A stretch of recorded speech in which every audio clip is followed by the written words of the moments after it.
A continuación, Quito TV. Quito TV, con el arquitecto David López, en Telesucesos, Canal 29.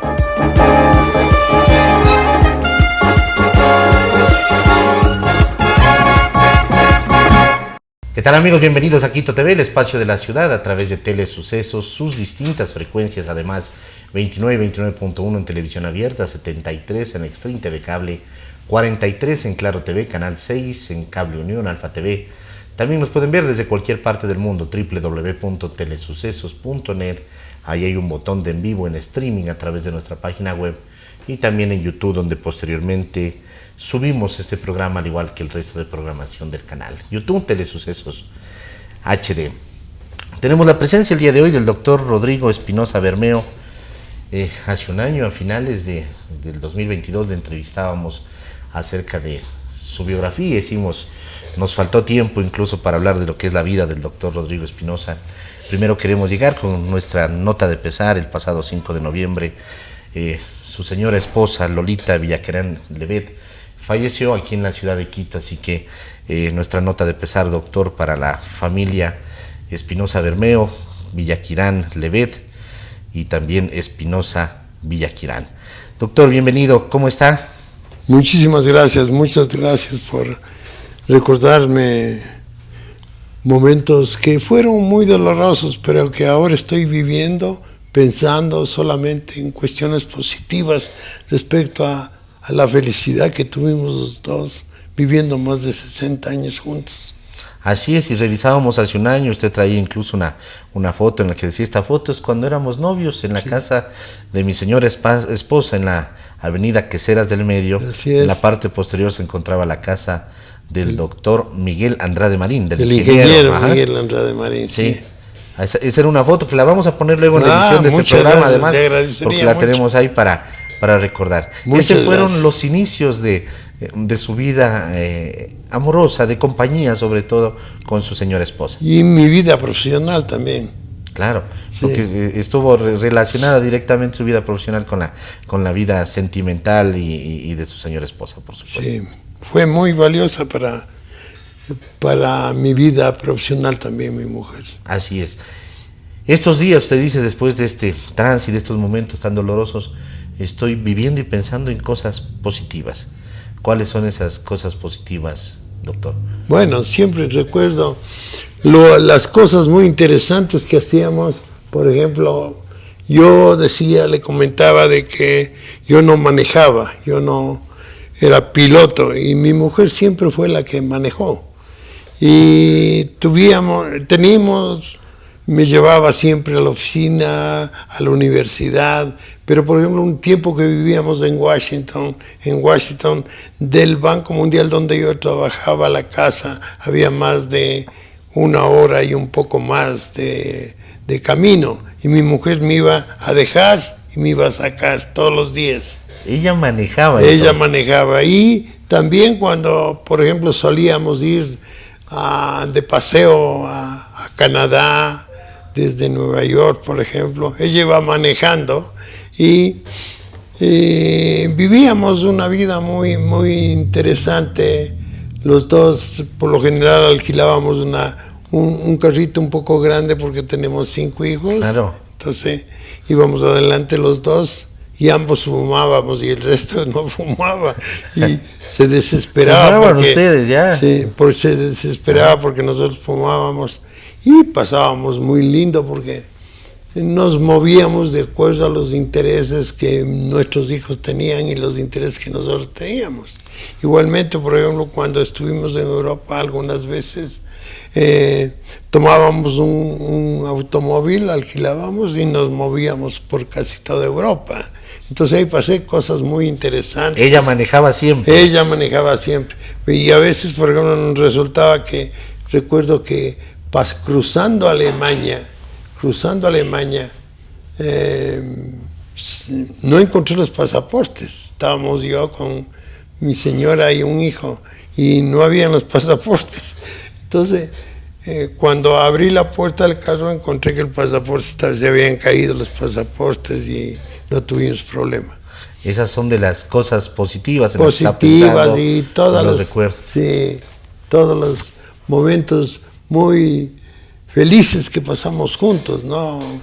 Y cuando muy jóvenes fuimos a Europa la primera vez y como pasamos en una situación con una situación económica un poco deficiente, digamos, apretada, pero nos movilizamos muy bien, Haciendo malabares. haciendo malabares y esos son recuerdos muy importantes. Qué bueno, parte de la vida. Y bueno, luego usted recuerdo en la anterior entrevista comentaba todos esos estudios que realizó pues dentro de lo que es economía y sobre todo política monetaria, porque antes nadie conocía, incluso hasta hoy, el tema de política monetaria. Incluso en alguna parte de la entrevista recuerdo que usted decía que la política monetaria se tiene que adaptar a cada país, incluso si es que existe el mismo tipo de moneda, como aquí en el Ecuador existe el dólar, que es una moneda norteamericana, pero tiene que adaptarse a la situación, a la realidad que existe en el Ecuador. Le felicito, ¿ah? Bueno, gracias, doctor. Estos últimos años con su señora esposa, ¿qué recuerdos le dejan? Seguramente esos momentos familiares con los hijos, con los nietos, deben ser los momentos, por supuesto, que quedan. Bueno, el último periodo mi mujer estuvo muy enferma y más bien fue muy doloroso para mí. Entonces, muy poco tuvimos así una relación de poder salir, de estar, de divertirnos y todo eso, pero siempre recordando ahora, sobre todo, todas las cosas interesantes que pasamos, que vivimos, cuando yo me subía a la rueda moscovita con mis hijos y les obligaba a que suban, y mi mujer no quería saber nada de eso, y cuestiones de cómo me ayudaba en muchísimas cosas, cómo compaginamos nosotros, tanto en la profesión de mi mujer como en la mía. Yo le ayudaba y ella me ayudaba a mí, siempre. Usted habló un tema y fue cortito lo que topamos en la anterior entrevista sobre su mujer y una fundación que ella creó. Cuéntenos un poquito de esa fundación, si podemos extendernos un poco en eso, porque fue una persona, una señora con bastante sentido social. Sí, mire, yo recuerdo, y escuchándole ayer al señor presidente de la República, me encantó oírle de que hay que cumplir objetivos y que estos objetivos tienen que ser cuantificables. Medibles, así decía, correcto. Entonces, me da la impresión de que él tiene conocimiento de lo que es la metodología. Yo tuve la suerte de que cuando fui funcionario del Banco Central, tuve una experta yugoslavia que trabajó conmigo como asesora, que era experta en metodología. Y con ella, por ejemplo, hicimos toda la metodología para programas como el de Foderuma y para el mismo programa monetario. Entonces, la ventaja de una metodología es que uno señala objetivos. Esos objetivos tienen que ser medibles desde el punto de vista cuantitativo y cualitativo. Y para mover esos objetivos para arriba, lo que se necesita es que las estrategias estén muy bien definidas, a fin de que esas estrategias caminen hacia el logro de los objetivos, permitan que los objetivos mejoren. Por ejemplo, objetivo puede ser una mejor alimentación, una mejor nutrición, una mejor educación, ¿no? Mejorar la calidad de vida, en definitiva lo que se llama calidad de vida. Entonces uno tiene que realizar estrategias que le permitan cómo lograr el mejoramiento de la educación a corto plazo.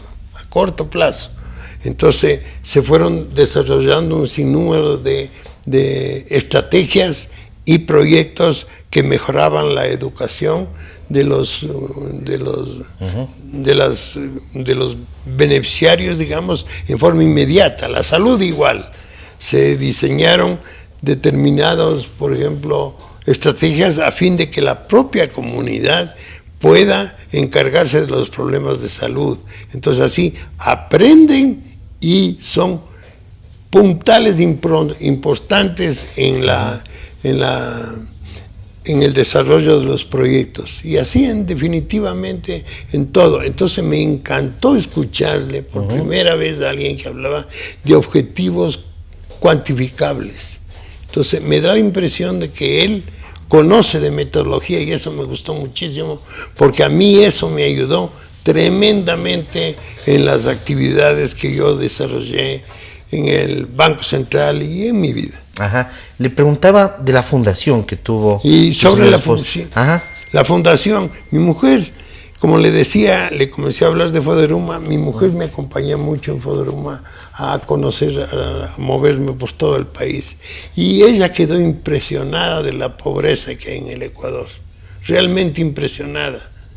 Entonces dijo, algo tenemos que hacer para mejorar esta situación. Y había sitios en los cuales la pobreza se impactaba mucho más, porque se trataba de gente, por ejemplo, gente blanca, extremadamente pobre en poblaciones lejanas. Entonces cuando uno ve a un indígena pobre no le llama mucho la atención, porque es costumbre, pero ver eso realmente afecta muchísimo. Entonces dijo, yo me voy a dedicar a mejorar las condiciones de las mujeres pobres. Entonces creó la fundación, esta fundación Sé Mujer que se llamaba. Entonces en esa, yo tengo una casa que viví, que era la casa de mis padres, que vivíamos en la Olmedo, en la Tola, y en esa casa Olmedo y Los Ríos. Mi mujer fue la que puso ahí la fundación, y entonces tenía talleres, hacían costillas, manufacturaban cuestiones que les enseñaba a las mujeres y vendían, y con eso se podía financiar. Tenían una fábrica de chocolates. Cuando hubo conocimiento por parte de un país como Bélgica, por ejemplo, conoció, entonces les gustó muchísimo y le donaron una cantidad importante de maquinaria para producir chocolates. Y el chocolate belga es considerado de los mejores del mundo. Entonces producían chocolate y vendían en los hoteles, vendían. Y entonces hizo un restaurante, la Fonda del Churo, que queda frente al almacén, a la Alameda. Entonces ahí les enseñaba a cocinar, les enseñaba a servir, lo que le permitía después que puedan obtener trabajo, un trabajo digno, un trabajo que les permita vivir dignamente. Entonces, a todo eso se dedicó Loli, todo el tiempo trabajando intensamente en esa fundación que fue muy valiosa. Así es, una apasionada dentro de la labor social y viene de una familia de apasionados. Y usted también habla con pasión, y recuerdo en una anterior entrevista hablaba con mucha pasión de su padre, secretario del Consejo Metropolitano de Quito, ahora Distrito Metropolitano de Quito, en ese tiempo acompañando a los presidentes del Consejo, que es lo que ahora se llama alcalde. Usted hablaba de Jacinto Gijón, de Carlos Andrade Marín. De Carlos Andrade Marín, de Julio Maestro Moreno Juanito, Espinosa. Al final, no, con maestro Juanito no. Ahí no. Pero con Jacinto Gijón y Camaño, con Pérez Payares, con Pepe Chiriboga, José Ricardo Chiriboga Villagómez, Julio Moreno Espinosa, una cantidad de alcaldes que eran Carlos Andrade Marín, que era muy amigo de mi padre, fueron compañeros en el Mejía. Y bueno, era un trabajo que mi padre hacía con mucho entusiasmo y decían que era la memoria de la ciudad, porque papá conocía todo lo que pasaba en el municipio, estaba siempre trabajando y gente importante trabajó con mi padre, fue ayudante de mi padre, uno de ellos Rodrigo Borja, que me decía, yo trabajé, el primer trabajo que yo tuve fue de ayudante de don Ernesto. Y así, cosas interesantes en la vida. Ajá, de su tío César Aníbal Espinosa. Sí, ¿no? También él fue vicerrector de la Universidad Central. Fue vicerrector. Siendo conservador, además. Sí, vicerrector por muchísimos años y siendo conservador, ¿no? También una persona muy dedicada a la educación y también estuvo vinculado al sector financiero, fue de los primeros accionistas del Banco Pichincha con su gran amigo Alberto Acosta Soberón. Así es. Doctor, usted hace un ratito ya topó y dice que le deja una señal positiva esta posesión o este corto discurso que tuvo el presidente, el nuevo presidente y ahora en funciones, Daniel Noboa Asín. Poco se ha hablado del tema monetario, no existe definido todavía un tema de un ministro de finanzas dentro de lo que es el gobierno de Daniel Noboa. Y poco se ha hablado, pero lo poco que se ha hablado ha estado dando unas ciertas señales que hicieron incluso que suba el tema del riesgo país.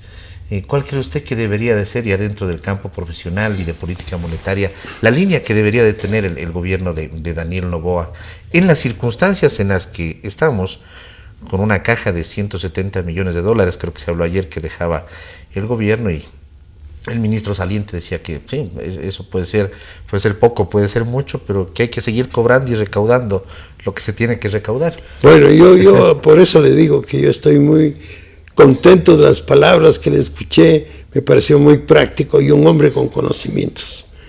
Él dice, yo me voy a olvidar de la forma antigua, tradicional de manejar las cosas, vamos a ir con un cambio diferente. Y es lo que necesita el país, un cambio diferente. Por eso cuando en ese cambio introduce objetivos medibles, es muy importante. Entonces él tiene que escoger, y ha escogido, dice, crecimiento económico y el asunto de seguridad. Si esos son los objetivos, debe ser mejorar la seguridad, indudablemente, tratar de, en lo posible, corregir una velocidad extrema y crecimiento económico que genere aumento en el empleo. Entonces, ¿qué es lo que pasa? Lo tradicional. Se ha adoptado últimamente políticas restrictivas monetarias y de fiscales. Con eso usted no puede lograr crecimiento económico. Entonces, si usted analiza y dice, objetivo, tener una política fiscal restrictiva no es un objetivo para lograr un crecimiento económico. Eso es todo lo contrario. Y tener una política monetaria que cuando usted ve el balance del Banco Central desde diciembre del 2022 a noviembre 17, que es la última información que presenta el Banco Central, casi todos los rubros que forman parte del balance del Banco Central son de contracción económica. Entonces, ¿cómo puede ser posible que en un país que está creciendo casi igual que la tasa de crecimiento de la población, el Banco Central esté adoptando políticas monetarias de contracción que impidan que el país pueda salir del hueco? Él dijo muy claramente en Washington, cuando habló con los empresarios, yo necesito que ustedes me ayuden, necesito financiamiento de ustedes. Si yo no tengo la ayuda de ustedes, posiblemente el Ecuador caiga en default. ¿Y qué es lo que está diciendo? Una realidad. Se sinceró, porque el riesgo país es muy alto, a esas tasas de interés no hay cómo lograr recursos nuevos, tradicionales, tradicionales, pero él puede utilizar recursos de los multilaterales para que esos recursos sirvan para que el Ecuador pueda crecer. Por ejemplo, un sector que es importantísimo en el país, el sector de exportaciones. Y que el gobierno del Ecuador, ni con Moreno, ni con Lazo, ha logrado nada que beneficie a los exportadores. Nada. El camarón ha crecido porque los camaroneros han mejorado su productividad y han buscado mercados. Cacao igual, banano igual. Nadie ha recibido un apoyo del gobierno. Entonces aquí se necesita que la inversión en esos sectores sea financiando en condiciones muy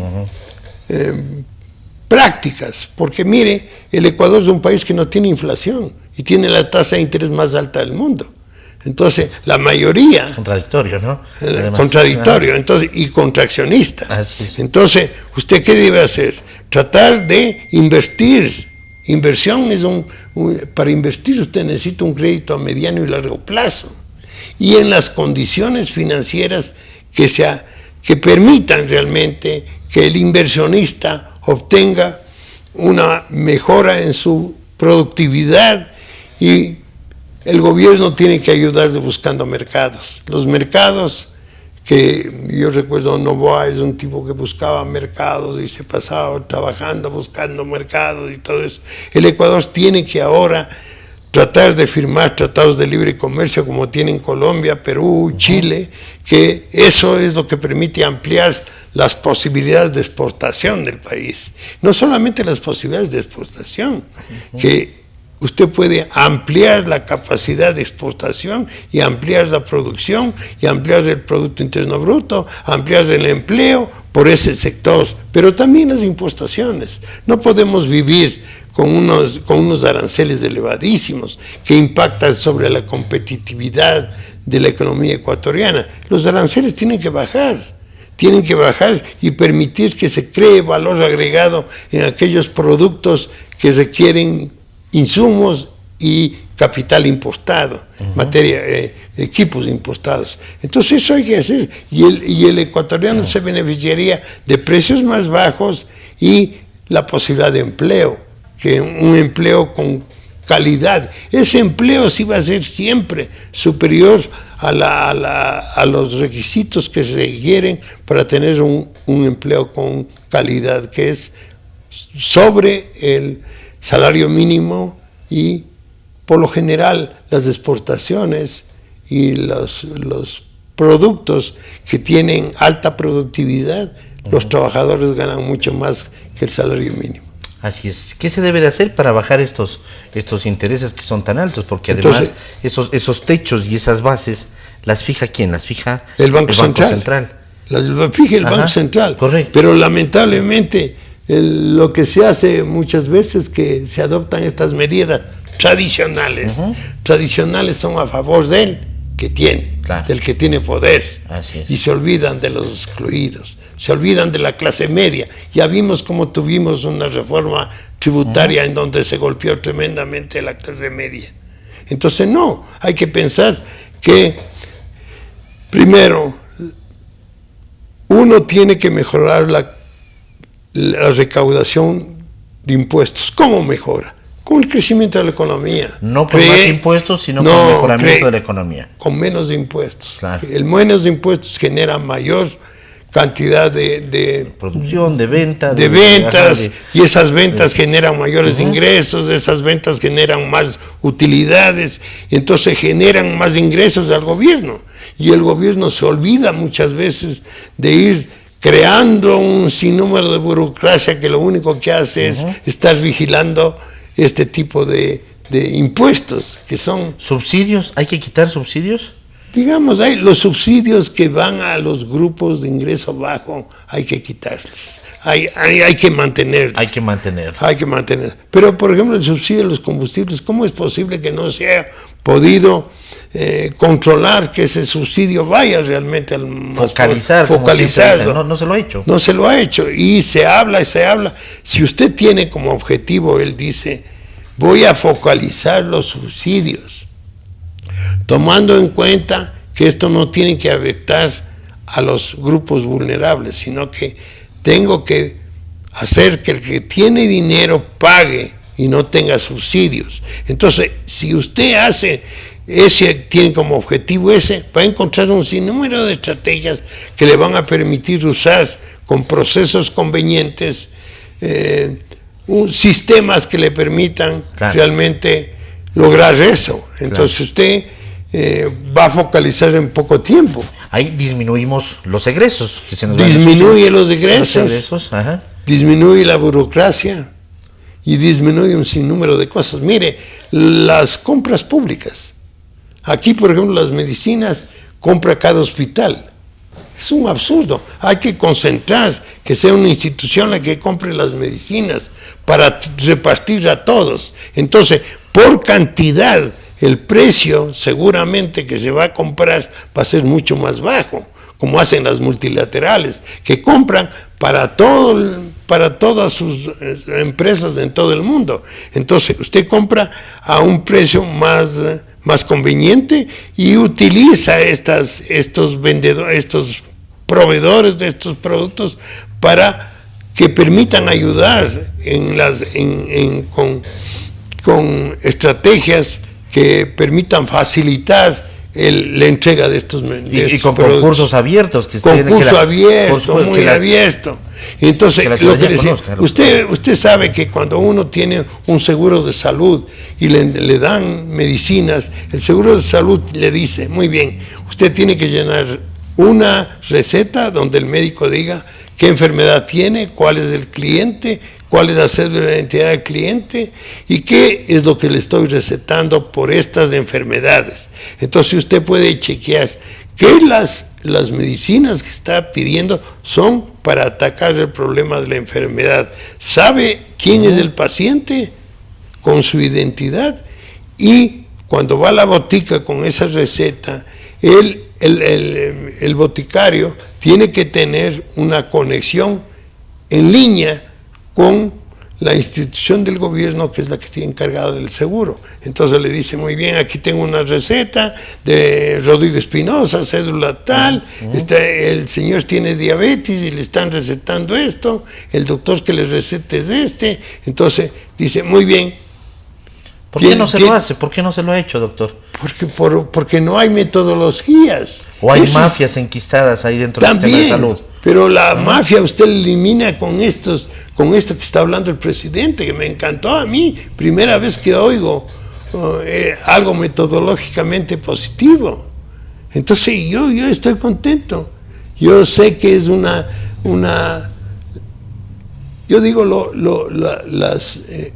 cuando yo en mi vida profesional he hecho algo, lo mejor que he hecho es cuando fui joven, porque estaba también pensando que yo tenía que trabajar para el objetivo que yo estaba ahí. Yo tenía que mejorar la situación, tenía que hacer metodológicamente todo el trabajo que yo creía que se debía hacer, con metodología, buscando objetivos que me permitan alcanzar esos objetivos, pero cuantificar. Y rodeándose de gente de experiencia también, por supuesto. Mire, cuando uno es joven. Yo no diría gente de experiencia, gente que piense. Correcto. Gente que piense, que le ayude pensando para generar estas estrategias. Entonces, aquí es más algo cualitativo, es de conocimientos. Y la juventud ahora es de mucho más conocimiento que en nuestra época. La universidad es mucho mejor que antes, y mucha gente viene estudiando al exterior. Entonces tienen más conocimientos. Hay que dejarles que ellos vuelen. No necesitamos viejos que les estén aplastando. Que ellos vuelen. Ok, doctor. Nos están haciendo la seña de corte. Ha pasado volando además el tiempo. Se ha acabado el tiempo del programa, pero no se ha acabado el tiempo de seguirlo invitando y de seguir conversando. Y vamos a ver, porque estas señales iniciales son buenas, como usted dice, pero hay que ver qué es lo que se viene dando en el tiempo, porque además el señor Noboa, el presidente Daniel Noboa, él ya ha manifestado de que quiere luego en el 2025 también participar y ojalá poder extender su periodo. Así que este es un año y medio complicado, de mucho cálculo además, que le permita volver a ganar la presidencia. Así que en el desarrollo vamos a ir viendo si esos objetivos, ese discurso, esas cosas, esas metas que deben de ser cualitativas, cuantitativas, medibles, se van cumpliendo. Y hay señales, sobre todo. Va a ser en corto tiempo muy difícil de llegar a metas, pero tienen que haber señales que permitan determinar que estamos en el camino correcto. Y las estrategias van a demostrar que el trabajo es eficiente, porque las estrategias tienen un objetivo, mejorar el objetivo. Entonces, si se lo hace así, se trabaja para estrategias que mejoran algo, es eficiencia y conocimientos. Doctor, muy gentil siempre, un gusto tenerle aquí. Gracias, muchas gracias. Muy amable. Arquitecto, es un placer hablar con usted. Muy amable, muy gentil por sus palabras.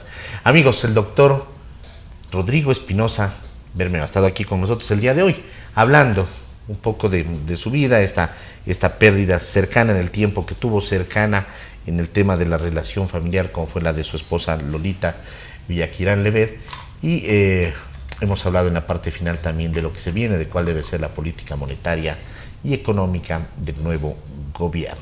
Amigos, que pasen bien, hasta la próxima, felicidades.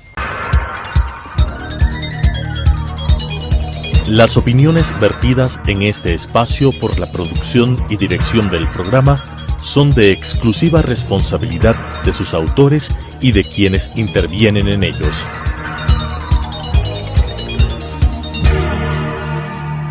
Quito TV, con el arquitecto David López, en Telesucesos, Canal 29.